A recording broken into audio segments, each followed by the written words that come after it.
ಯಾವ ಪೊಸಿಷನಲ್ಲಿ ನಾವು ಸೇರಿದ್ರೆ ಪ್ರೆಗ್ನೆನ್ಸಿ ಚಾನ್ಸಸ್ ಹೈ ಇರುತ್ತೆ, ಪ್ರತಿದಿನ ಸೇರಬೇಕಾ ಗಂಡ ಹೆಂಡತಿ, ತಿಂಗ್ಳಿಗೆ 1-2 ಸಲ ಸೇರಿದ್ರು ಆಗುತ್ತಾ, ದಿನದಲ್ಲಿ ಯಾವ ಟೈಮ್ನಲ್ಲಿ ಸೇರಿದ್ರೆ ಪ್ರೆಗ್ನೆಂಟ್ ಆಗೋದಕ್ಕೆ ಹೆಲ್ಪ್ ಆಗುತ್ತೆ ಅಂತ. Hi, welcome back to my channel. ಎಲ್ಲ ಹೇಗಿದ್ದೀರಾ? ನೀವೆಲ್ಲ ಚೆನ್ನಾಗಿದ್ದೀರಾ ಅಂತ ನಾನು ಅಂದ್ಕೊತೀನಿ.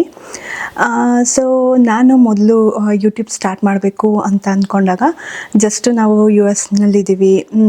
ಸೊ ನಾವೆಲ್ಲರೂ ಟ್ರಾವೆಲ್ ಮಾಡಿದ್ರೆ ಯಾವ್ದಾದ್ರು ಪ್ಲೇಸಸ್ನ ನಿಮಗೆ ಅಂದರೆ ವೀಡಿಯೋಸ್ ಮಾಡಿಬಿಟ್ಟು ಅಪ್ಲೋಡ್ ಮಾಡೋಣ ಅಂತಲೇ ನಾನು ಚಾನಲ್ನ ಸ್ಟಾರ್ಟ್ ಮಾಡಿದ್ದು. ಬಟ್ ಆಮೇಲೆ ಹೋಗ್ತಾ ಏನನ್ನಿಸ್ತು, ನಾನು ಪ್ರೆಗ್ನೆನ್ಸಿಗೆ ಸುಮಾರು ವರ್ಷ ಟ್ರೈ ಮಾಡಿದೆ. ಆಮೇಲೆ ನನಗೆ ಮಗುವಾಗಿದ್ದು 8 ಇಯರ್ಸ್ ಆದಮೇಲೆ. ಸೊ ನಾನೇನೇನು ಸ್ಟ್ರಗಲ್ ಮಾಡಿದೆ, ಏನೇನು ಟ್ರೈ ಮಾಡಿದೆ, ಹೇಗೆ ನಾನು ನ್ಯಾಚುರಲಾಗಿ ಪ್ರೆಗ್ನೆಂಟ್ ಆದೆ, ಸೊ ಅದರಿಂದ ಇನ್ನೊಬ್ರಿಗೆ ಯೂಸ್ ಆಗ್ಬೋದು ಅಂತಲೇ ಮತ್ತು ನಾನು ಪ್ರೆಗ್ನೆನ್ಸಿ ರಿಲೇಟೆಡ್ ವೀಡಿಯೋಸ್ನ ಮಾಡೋದಕ್ಕೆ ಸ್ಟಾರ್ಟ್ ಮಾಡಿದೆ.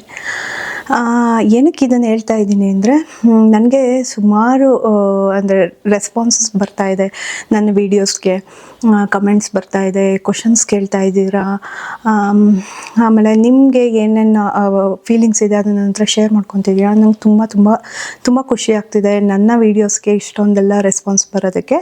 ಸೊ ನಿಮಗೆಲ್ಲ ಥ್ಯಾಂಕ್ ಯು ಹೇಳಬೇಕು, ಅದಕ್ಕೋಸ್ಕರ ನಾನು ಇದನ್ನು ಹೇಳ್ತಿದ್ದೀನಿ. ಥ್ಯಾಂಕ್ ಯು ಸೋ ಮಚ್ ನನ್ನ ವೀಡಿಯೋಸ್ನ ನೋಡ್ತಾ ಇರೋದಕ್ಕೆ, ಆಮೇಲೆ ಅದರಿಂದ ನಿಮಗೆ ಯೂಸ್ ಆಗ್ತಾ ಇದೆ ಅಂತ ನಾನು ಅಂದ್ಕೊತೀನಿ. ಸೊ ಹೀಗೆ ನನ್ನ ವೀಡಿಯೋಸ್ನ ನೋಡ್ತಾ ಇರಿ, ನನ್ನ ಯೂಟ್ಯೂಬ್ ಚಾನಲ್ಗೆ ಸಪೋರ್ಟ್ ಮಾಡಿ. ಸೊ ಇವತ್ತು ಪ್ರೆಗ್ನೆನ್ಸಿಗೆ ರಿಲೇಟೆಡ್ ವಿಡಿಯೋನೇ ನಾನು ಮಾಡ್ತಾಯಿದ್ದೀನಿ.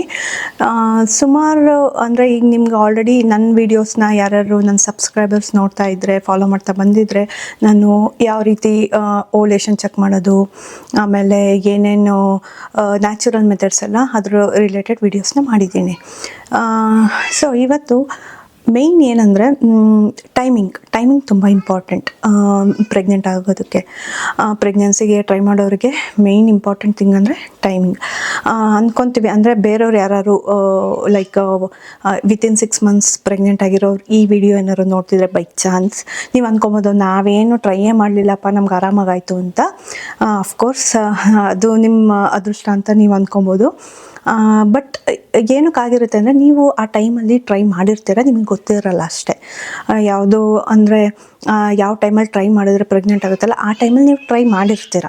ಸೊ ನಿಮಗೆ ನಾನು ಟ್ರೈ ಮಾಡಿ 1 ಮಂತಿಗೆ ಆಯಿತು, ಸೊ ನನಗೇನೋ ಪ್ರಾಬ್ಲಮ್ ಆಗಿಲ್ಲ, ಇವರೇನೇನೋ ಇಷ್ಟೆಲ್ಲ ಹೇಳ್ತಾರೆ ಈ ಟೈಮ್ಗೆ ಟ್ರೈ ಮಾಡಬೇಕು ಅಂತ ನೀವು ಅಂದ್ಕೊಬೋದು. ಬಟ್ ಎಲ್ರಿಗೂ ಆ ಟೈಮಿಂಗ್ಸಲ್ಲಿ ಅಂದರೆ ಎಲ್ರೂ ಅಷ್ಟು ಲಕ್ಕಿ ಆಗಿರಲ್ಲ, ಅಥವಾ ಅಷ್ಟು ಬೇಗ ಆಗೋದಿಲ್ಲ. ಸೊ ಟೈಮಿಂಗ್ ತುಂಬ ಇಂಪಾರ್ಟೆಂಟ್ ಆಗುತ್ತೆ. ಯಾವ ಟೈಮಲ್ಲಿ ಟ್ರೈ ಮಾಡಬೇಕು ಅಂತ ನಾನು ಇವಾಗ ಹೇಳ್ತೀನಿ. ನಿಮಗೆ ನೀವು ಆಲ್ರೆಡಿ ಓವ್ಯುಲೇಷನ್ನ ಟ್ರ್ಯಾಕ್ ಮಾಡ್ತಾಯಿದ್ರೆ ನಿಮ್ಗೆ ಗೊತ್ತಿರುತ್ತೆ, ಫರ್ಟೈಲ್ ಡೇಸ್ನಲ್ಲಿ ಪ್ರೆಗ್ನೆನ್ಸಿಗೆ ಟ್ರೈ ಮಾಡಬೇಕು, ಅಂದರೆ ಗಂಡ ಹೆಂಡತಿ ಸೇರಬೇಕು ಅಂತ. ಸೊ ಯಾರಿಗಾದರೂ ಓವ್ಯುಲೇಷನ್ ಅಂದರೆ ಏನು ಅಂತ ಗೊತ್ತಿಲ್ಲ, ಫರ್ಟೈಲ್ ಡೇಸ್ ಅಂದರೆ ಏನು ಅಂತ ಗೊತ್ತಿಲ್ಲ ಅಂದರೆ, ನಾನು ಓವ್ಯುಲೇಷನ್ ರಿಲೇಟೆಡ್ ವೀಡಿಯೋಸ್ನ ಮಾಡಿದ್ದೀನಿ, ಹೋಗಿ ಅದನ್ನ ನೋಡಿ, ಡೀಟೇಲ್ಡಾಗಿ ಎಕ್ಸ್ಪ್ಲೇನ್ ನಾನು ಮಾಡಿದ್ದೀನಿ. ಸೊ ಈ ಫರ್ಟೈಲ್ ಡೇಸ್ನಲ್ಲಿ ಮಿಸ್ ಮಾಡದೆ ನೀವು ಪ್ರೆಗ್ನೆನ್ಸಿಗೆ ಟ್ರೈ ಮಾಡಬೇಕು. ಸೊ ನಾನು ಎಕ್ಸಾಂಪಲ್ ಒಂದು ಕೊಡ್ತೀನಿ.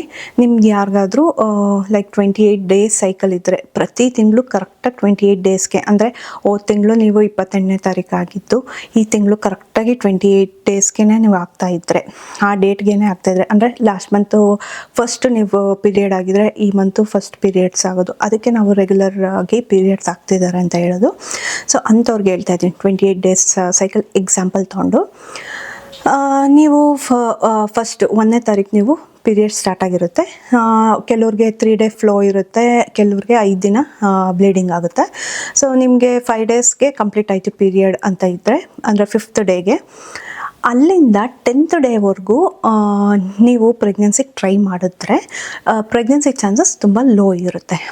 ಏಕೆಂದರೆ ಇನ್ನು ಎಗ್ ರೆಡಿ ಆಗಿರಲ್ಲ ನಮ್ಮ ಓವರಿಯಿಂದ ರಿಲೀಸ್ ಆಗೋದಕ್ಕೆ. ನೀವು ಆ ಟೈಮಲ್ಲಿ ಪ್ರೆಗ್ನೆನ್ಸಿಗೋಸ್ಕರ ಟ್ರೈ ಮಾಡಿದ್ರೆ, ನಾನು ಹೇಳ್ತಿರೋದು, ಚಾನ್ಸಸ್ ಕಮ್ಮಿ ಇರುತ್ತೆ.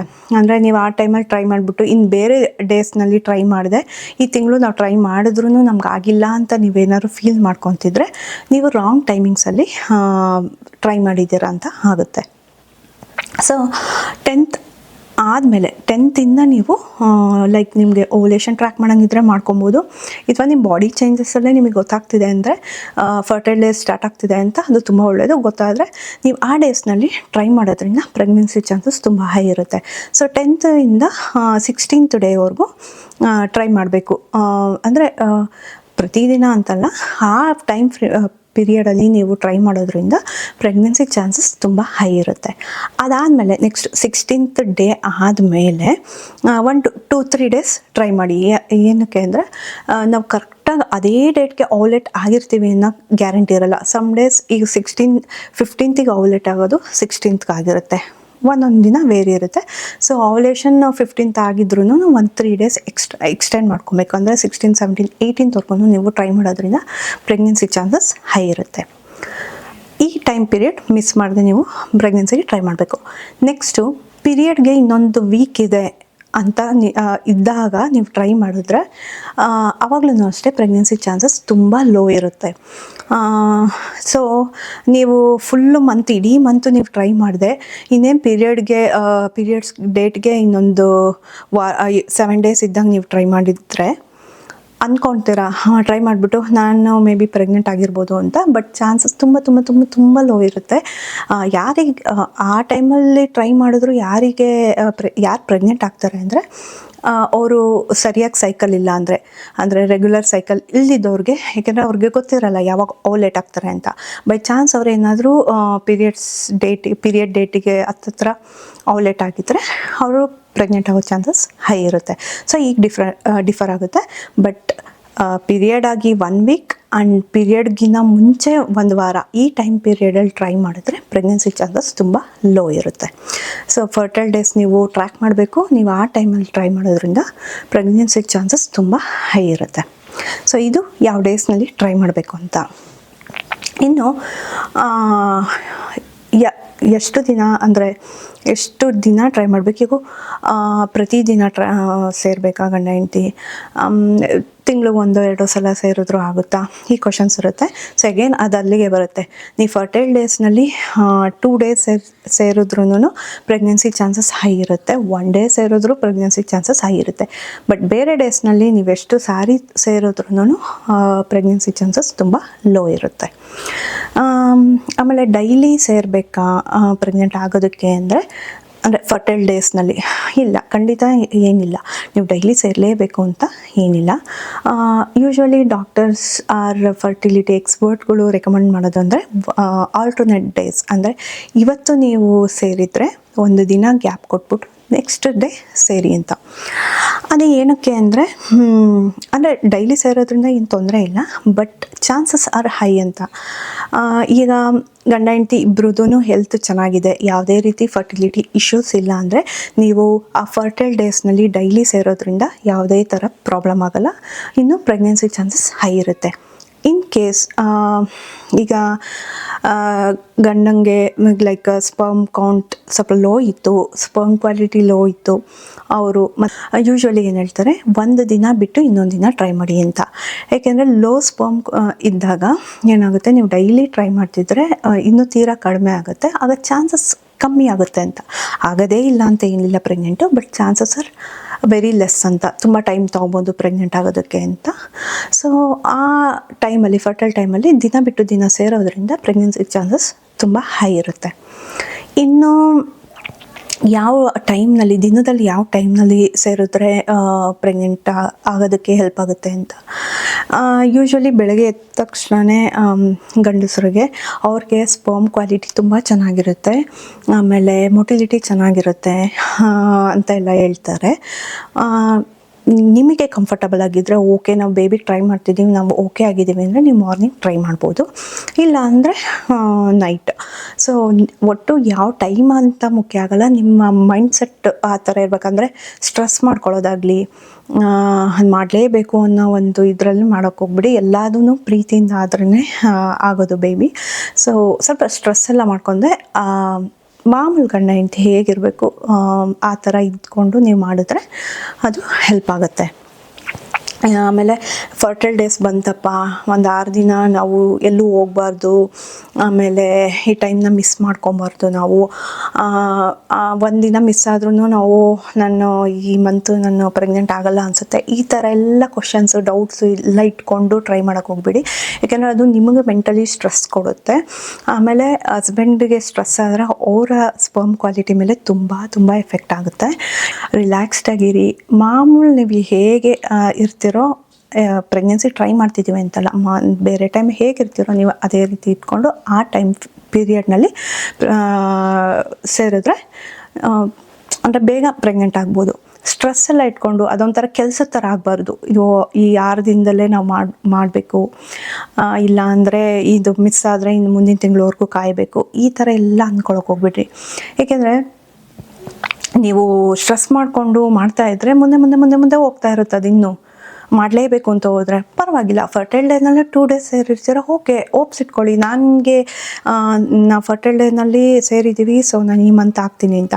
ಅದು ಬಿಟ್ಟು ನೀವೆಲ್ಲ ಡೇ ಫರ್ಟೈಲ್ 6 ದಿನವೂ ಬಿಡದೆ ಮಾಡಬೇಕು, ಸೇರಬೇಕು ಅನ್ನೋದೇನು ಇಲ್ಲ. ಸೊ ಸ್ಟ್ರೆಸ್ನ ಕಮ್ಮಿ ಮಾಡ್ಕೊಳ್ಳಿ ಅಷ್ಟೇ. ಅದಾದಮೇಲೆ ಕೆಲವ್ರಿಗೆ ಡೌಟ್ಸ್ ಇರ್ಬೋದು, ಯಾವ ಪೊಸಿಷನಲ್ಲಿ ನಾವು ಸೇರಿದ್ರೆ ಪ್ರೆಗ್ನೆನ್ಸಿ ಚಾನ್ಸಸ್ ಹೈ ಇರುತ್ತೆ ಅಂತ. ನೀವು ಯಾವ ಪೊಸಿಷನಲ್ಲಿ ಸೇರಿದ್ರೂ ಪ್ರೆಗ್ನೆನ್ಸಿಗೆ ಯಾವುದೇ ಥರದ್ದು ತೊಂದರೆ ಇರಲ್ಲ. ಪ್ರೆಗ್ನೆನ್ಸಿಗೂ ಅದಕ್ಕೂ ಅಂದರೆ ಈ ಪೊಸಿಷನಲ್ಲಿ ಸೇರಿದ್ರೆ ಆಗಲ್ಲ ಅದು ಅನ್ನೋ ರೀತಿ ಏನೂ ಇಲ್ಲ. ಸೊ ಅದ್ರ ಬಗ್ಗೆ ಏನು ಜಾಸ್ತಿ ತಲೆ ಕೆಡಿಸ್ಕೊಳಕ್ಕೆ ಹೋಗಬೇಡಿ. ಇದು ಬಿಟ್ಟರೆ ಫ್ಯೂ ಟಿಪ್ಸ್ ಅಂತ ಹೇಳಕ್ಕೆ ಬರಲ್ಲ. ನಾನೇನು ಟ್ರೈ ಮಾಡಿದ್ದೆ ಅದನ್ನು ನಾನು ನಿಮ್ಮ ಜೊತೆ ಶೇರ್ ಮಾಡ್ತಾ ಇದ್ದೀನಿ. ಲೈಕ್ ಹೀಗೆ ಪ್ರೆಗ್ನೆನ್ಸಿ ಟ್ರೈ ಮಾಡೋ ಮಾಮ್ಸ್ ಎಲ್ಲ ಒಂದು ಫೋರಮಲ್ಲಿ ಅವ್ರೇನೇನು ಸ್ಟ್ರಗಲ್ ಮಾಡಿದರು, ಏನೇನು ಟ್ರೈ ಮಾಡಿದ್ರು ಹಾಕಿರ್ತಾರಲ್ಲ. ಸೊ ಅದನ್ನು ನಾನೊಂದಷ್ಟು ಟ್ರೈ ಮಾಡಿದ್ದೆ. ಅದರಲ್ಲಿ ಒಂದು 2 ಟಿಪ್ಸ್ ಅಂದರೆ ಗಂಡ ಹೆಂಡತಿ ಸೇರಿದ್ಮೇಲೆ ಏನು ಮಾಡಬೇಕು ಅನ್ನೋದನ್ನ ಹೇಳ್ತಾ ಇದ್ದೀನಿ. ಆಮೇಲೆ ಮತ್ತೆ ಹೇಳ್ತಾ ಇದ್ದೀನಿ, ಇದೇನು ಯಾವ ಡಾಕ್ಟ್ರು ಹೇಳಲ್ಲ, ಆಮೇಲೆ ಸೈಂಟಿಫಿಕಲಿ ಪ್ರೂವ್ನೂ ಏನಿಲ್ಲ. ಬಟ್ ನಮ್ಮ ಸಮಾಧಾನಕ್ಕೆ ಇದರಿಂದ ಆಗ್ಬೋದು ಅನ್ನೋ ನಂಬಿಕೆಯಲ್ಲಿ ನಾನು ಅದನ್ನು ಮಾಡ್ತಾಯಿದ್ದೆ. ಗಂಡ ಹೆಂಡತಿ ಸೇರಿ ಆದಮೇಲೆ ಇಮಿಡಿಯೇಟಾಗಿ ಹುಡುಗಿರು ಏನು ಮಾಡಬೇಕು ಅಂದರೆ ಕಾಲನ್ನ ಗೋಡೆಗೆ ಸಪೋರ್ಟ್ ಇಟ್ಕೊಂಡು ಸ್ವಲ್ಪ ಹೊತ್ತು ಇರಬೇಕು, ಮೇಲೆ ಎತ್ಬಿಟ್ಟು. ಸೊ ಇಲ್ಲೊಂದು ಪಿಕ್ಚರ್ ಆಗಿದ್ದೀನಿ ನೋಡಿರಿ, ಈ ಥರ ನೀವು ಮಾಡೋದ್ರಿಂದ ಲೈಕ್ ಗ್ರಾವಿಟಿ ಹೆಲ್ಪ್ ಮಾಡುತ್ತೆ ಅಂತ ಹೇಳ್ತಾರೆ. ಬೇಗ ಅಂದರೆ ಸ್ಪರ್ಮ್ ಹೋಗಿ ಎಗ್ನ ಮೀಟ್ ಮಾಡೋದಕ್ಕೆ ಹೆಲ್ಪ್ ಆಗುತ್ತೆ ಅನ್ನೋ ಒಂದಿದು. ಸೊ ಅದೇ ಹೇಳಿದ್ನಲ್ಲ, ಸೈಂಟಿಫಿಕಲಿ ಇದೇನು ನಿಜ ಅಲ್ಲ, ಬಟ್ ಸ್ಟಿಲ್ ಏನೋ ನಂಬಿಕೆ, ನಮ್ಮ ಸಮಾಧಾನಕ್ಕೆ ಇದು ಮಾಡೋದು. ನಾನು ಅದನ್ನು ಮಾಡ್ತಾಯಿದ್ದೆ. ಸೊ ನಿಮಗೆ ಟ್ರೈ ಮಾಡಬೇಕು ಅನಿಸಿದ್ರೆ ಅದನ್ನು ಖಂಡಿತ ಟ್ರೈ ಮಾಡಿ. ಅದಾದಮೇಲೆ ಸೇರಾದಮೇಲೆ ಇಮಿಡಿಯೇಟಾಗಿ ಹೋಗ್ಬಿಟ್ಟು ರೆಸ್ಟ್ ರೂಮ್ಸ್ನ ಯೂಸ್ ಮಾಡೋಕ್ಕೆ ಹೋಗ್ಬೇಡಿ. ಒಂದು 1/2 hour 45 minutes ಬೆಡ್ಡಲ್ಲೇ ಇರಿ, ಆಮೇಲೆ ಬೇಕಾದ್ರೆ ನೀವು ಹೋಗಿ ರೆಸ್ಟ್ ರೂಮ್ಸ್ನ ಯೂಸ್ ಮಾಡ್ಬೋದು. ಇದು ಒಂದೆರಡು ನಾನು ಫಾಲೋ ಮಾಡಿದ್ದು. ಅದು ಎಲ್ಪ್ ಆಯಿತೋ ಬಿಡ್ತೋ ಗೊತ್ತಿಲ್ಲ, ನಾನಂತೂ ಮಾಡ್ತಾಯಿದ್ದೆ. ಸೊ ನಿಮ್ಗೆ ಏನಾರು ಮಾಡಬೇಕು ಅಂತ ಅನಿಸಿದ್ರೆ ಖಂಡಿತ ಮಾಡಿ. ಅದರಿಂದ ಯಾರಿಗೂ ಏನು ತೊಂದರೆ ಇಲ್ಲ, ನಮಗೂ ಏನು ಹರ್ಟ್ ಆಗಲ್ಲ ತಾನೆ. ಸೊ ನೋಡಿ, ಅದನ್ನು ಮಾಡಬೇಕು ಅನಿಸಿದ್ರೆ ಟ್ರೈ ಮಾಡಿ. ಸೊ ಈ ವಿಡಿಯೋ ಯೂಸ್ಫುಲ್ ಆಗಿದೆ ಅಂತ ನಾನು ಅಂದ್ಕೊತೀನಿ. ಈ ವಿಡಿಯೋ ಇಷ್ಟ ಆಗಿದ್ರೆ ಲೈಕ್ ಮಾಡಿ, ಶೇರ್ ಮಾಡಿ, ಸಬ್ಸ್ಕ್ರೈಬ್ ಆಗಿ. ಮತ್ತು ಏನಾದ್ರು ಕ್ವಶನ್ಸ್ ಡೌಟ್ಸ್ ಇದ್ದರೆ ನನಗೆ ಕಮೆಂಟ್ನಲ್ಲಿ ತಿಳಿಸಿ. ನಾನು ಆದಷ್ಟು ಎಲ್ರಿಗೂ ಆನ್ಸರ್ ಮಾಡ್ತಾ ಇದ್ದೀನಿ. ಸೊ ಖಂಡಿತ ನಾನು ಮಿಸ್ ಮಾಡಿದೆ, ಎಲ್ರಿಗೂ ನಾನು ರಿಪ್ಲೈ ಮಾಡ್ತೀನಿ. ಇನ್ನೊಂದಷ್ಟು ಇನ್ಫಾರ್ಮೇಟಿವ್ ವೀಡಿಯೋಸು ಇವೊಂದು ನಾನು ಟ್ರೈ ಮಾಡಿಲ್ಲ ಅಂದ್ರೂ ಎಲ್ಪ್ ಆಗೋದಾದರೆ ನಾನು ರಿಸರ್ಚರು ಮಾಡಿ ನಿಮಗೆ ನಾನು ಅದನ್ನು ಹೇಳ್ತೀನಿ. ಮತ್ತೊಂದಷ್ಟು ವೀಡಿಯೋಸ್ನಲ್ಲಿ ನಾನು ಮತ್ತೆ ನಿಮಗೆ ಸಿಗ್ತೀನಿ. ಅಲ್ಲಿವರೆಗೂ ಟೇಕ್ ಕೇರ್, ಬಾಯ್.